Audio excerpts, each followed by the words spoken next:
Okay, so Loki Season 2 has one of the best endings for an MCU project that I've ever seen, culminating 14 years of Loki appearances and encapsulates an amazing character arc with a titular character that takes him from being a villain into a hero.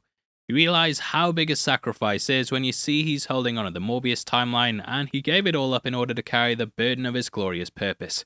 Throughout this video, we'll talk about why the show gives him the perfect ending and everything in the MCU that built up to this moment. That includes his history, the lines in which he desired a throne, and all our thoughts on that final shot. If you enjoyed the video, then please hit the thumbs up button, and don't forget to subscribe to the channel for breakdowns like this every week. With out of the way, huge thank you for clicking this. Now let's get into the ending of Loki. Now Loki was a character that was first introduced showcasing all the negative sides that humanity has.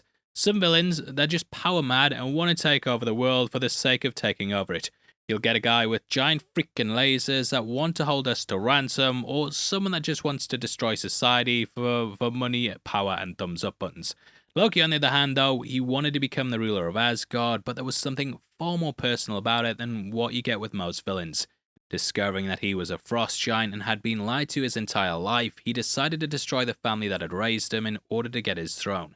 It was in this movie that we also got our first bit of dialogue that would play off in the Loki Season 2 finale. For you! For all of us! For all of us. No, Loki. No! Huge shout out to Tofu on Twitter for that, and it was also on this bridge that things changed for him in both the film and show. Loki realized that he was always going to be somewhat of an outcast, but that he did have people who in the end cared for him.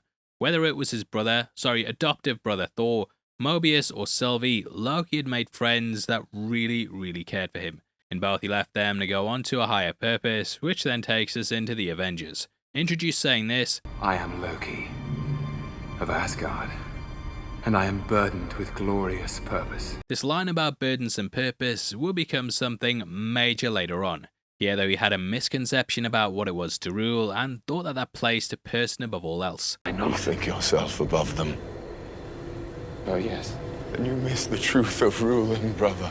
He believed that leadership meant that his subjects knelt in servitude and wanted to actually take away everyone's free will. I come with glad tidings. Of a world made free. Free from what? Freedom. Freedom is life's great lie. This is so important because it's the exact opposite of where he ends up, with him holding together the multiverse so people are allowed to have it. Before him, he who remains had stripped away free will and had everyone on a predetermined path. Anyone who walked away from this was pruned out of existence, and thus he destroyed trillions and trillions of lives. Loki, on the other hand, had decided that free will was a good thing, and he'd allowed others to have it by giving up his own life. Sat on a throne at the end of time, he was now holding everything together so people could continue to live. It's also important to pay attention to how Loki's clothes appear in both scenes, as they truly highlight the character's mentality. In Avengers, he wears a giant golden crown, and his fancy robes and clothes are adorned upon him. It really gives the idea of the kind of leader that he'd be, because those below him would end up suffering. There was a big debate in the UK last year because we had multiple royal family events that cost the public purse a hell of a lot of money. This was all in a time where people were struggling because of the cost of living crisis, and leaderships are often brought into questioning when people are doing badly. That's something that's often led to revolutions, with the Russian and French ones especially being based around class. We've even been hinted into what Loki's rule would be like, as in, what if we saw a reality in which he'd taken over? Everyone was under the thumb, no one was hitting the thumbs up, and all in all, it seemed like it was horrendous. Here though, Loki's the exact opposite, and this is highlighted in the character's clothes. His robes are shabby, his crown's made of citadel rock, and the man looks far more broken than what we'd seen before. Once more, he's on a bridge, changing his perspective, and we see as he then ascends to the throne. Now, the next project that Loki appeared in was Thor: The Dark World, in which he hammered home it was his birthright to rule. All this because Loki desires a throne. It is my birthright. We closed out with him taking over Asgard, and would see in Ragnarok what this had led to. Going to that, he was posing as Odin and had let the 9 realms fall into chaos. Lounging around and watching plays and being fed grapes, it showed what this version of Loki's idea of leadership was. Even on Sakaar, he was still fixated on getting a throne, which we saw when he said, What are you doing here? What do you mean, what am I doing? I'm stuck in this stupid chair. Where's your chair? I didn't get a chair. Well, get me out of this one. man just wanted a chair, but it wasn't too long after this that this version would be killed. This set things even further back character development wise, as we're now dealing with a version of Loki that hadn't changed his perspective. From a meta point of view though, I love what this gave Tom Hiddleston, as he could dial back the character to a time in which Loki was still a villain. It let him flourish and bring out the more fun side of his personality, instead of the one questioning whether he was doing the right thing. He still believed he should be king though, which was demonstrated in his conversation with Mobius at the Time Theatre. This was where the characters first really talked, and this was definitely a defining moment for him. Seeing the pain that his actions would bring, he then decided to go and help the TVA. This led to him coming across his variant who'd lived a much more difficult life than Loki had. Through their actions, they got to He Who Remains, and Loki was sent back in time by Sylvie, which kick-started the season. Everything in it's been built around saving the Loom so that the new timeline branches can exist and be handled by it. However, no matter what, it just keeps exploding because in the end, you can't scale for the infinite. Stuck over what it is that he should do, Loki goes back to the Time Theatre and at this point has another character-defining moment. First and most oppressive lie ever uttered was the Song of Freedom. Finish what I started. Which is? Claim my throne. You want to be king? I don't want to be. I was born to be. No, there's no comfort. You just choose your burden. This really flips Loki's perspective on his head and makes him realize the burden he thought would be a glorious purpose isn't exactly that. Burden is of course something that he must carry, whereas in the past he believed himself above all, so he was the one who was right to lead their pointless lives. Throughout the season, there's been the constant talk of getting rid of the TVA and replacing it with something better, which in many ways this ending signifies. Rather than the TVA though, he destroys the Loom and replaces it with himself to hold the multiverse in place. A huge hit as the Canadian lab for pointing out what's going on here, and it's important to point this out to see why Loki Who Remains. Grabbing a branch, we see that this heals it, whereas when he lets it go, this then withers and dies. Thus he has to hold on to them, and this is so he can keep them in place and teeming with life.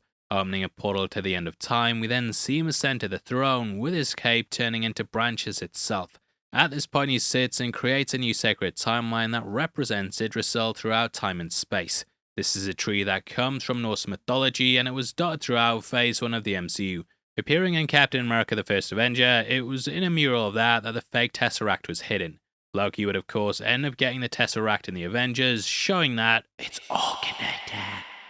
Now the Tesseract would allow him to escape this fate in the Avengers, and this in the end is what led to the TVA where he'd eventually create the tree. Everything loops together perfectly, and in the end we see him sacrificing it all to take his seat on the throne. Now, one of the big criticisms about Season 2 I've seen is that Season 1 was very much set up as a love story. This centered around Loki's self-love, who, in the form of Sylvie, seemed like the pair were going to come together and fix the problems in each other. They've said that love story was cast to the side for Season 2, which I think on a surface level, that is a fair point. However, what Loki's doing here is still in the name of love, and it's actually above a simple hookup with himself from another universe. The man is giving up his entire life to protect the people he loves and cares about, and he's now doomed himself to an eternity of servitude, but helping everyone is seen as a worthy burden. I really thought that in order to save things, he'd have to kill Sylvie, but this curveball, it's just way more heroic. Now, Rob from Comics Explained's done a brilliant video talking about how the character's more in line with Atlas from the comics. In my breakdowns, I've theorized he's a mix between the God of Stories and Doctor Doom, but I think Rob probably has it spot on. Atlas is someone who's been charged with guarding the multiverse, and he can revive and protect timelines how he deems fit. Now, the name Atlas, of course, comes from Greek myths, and he was punished and forced to hold the world up on his shoulders. This was something that kept everyone on the planet alive, and the name also applies to Loki's role here. In the beginning, he was a self-centered spoiled brat that was desperate to lead, but didn't fully understand what it really meant to rule. Now he's someone who understands the burden, but also sees the glorious purpose that's within this. To him, it's now an honor to protect the timelines, and one that he feels strong enough to do. Man has went from selfish to selfless, and giving up all to protect everything and everyone. It's a perfect culmination of the character's journey, and it shows how good that Marvel can take their stories when given the time. I used to think that Tony Stark had the best arc, but seeing this now, I have changed my mind. Loki's someone who, when introduced in Thor, just seemed like he was solid, but not an amazing villain. However, what they've done is incredible. Since then, both Tom Hiddleston and the studio have taken him on an incredible journey, and this has happened throughout the entire saga. I think by far, he's one of the best villains in comic books, and this show just encapsulates why he's so good. When you think about it, Thanos is often praised as being that major Marvel big bad that kind of kick-started it all, but looking back at the phases, Loki was very much the Phase 1 villain. He was the villain throughout Thor, and in the Avengers, he was there too. Though he was kind of overshadowed by Thanos in that post-credit scene, a lot of the credit has to be given to Loki and Tom Hiddleston's performance. In the end, Loki Season 2 has the perfect send-off for the character, and though I'm sure he'll be back, I hope it's for a couple of years. In the end, I also hope that you've enjoyed this breakdown, and I'd of course love to hear your thoughts on the show as well. Also, let me know your theories and if you think Louise from Ant-Man's now going to become the god of stories, as that's what I'm thinking is going to happen in the MCU. Please drop a like on the video as well, and if you want to support the channel as a member of the Spoiler Side Squad, then please click the join button. You get early access to videos every week, and it goes such a long way to helping videos like this get made. You're going to get some heavy spoilers merch. You've also got a Loki inspired t-shirt below the video, so click on that. Please pick one up. And yeah, hopefully I'll see you rocking them as you go throughout the streets. I'll be sat there on my throne crying. If you want something else to watch, you've got loads of breakdowns on the show linked right now, or maybe you want to know what happens in the Marvels. That's all linked on screen right now, so yeah, definitely head over there right after this. Out of the way, huge thank you for clicking the video. I've been your host Paul, and I'll see you next time. Take care, peace.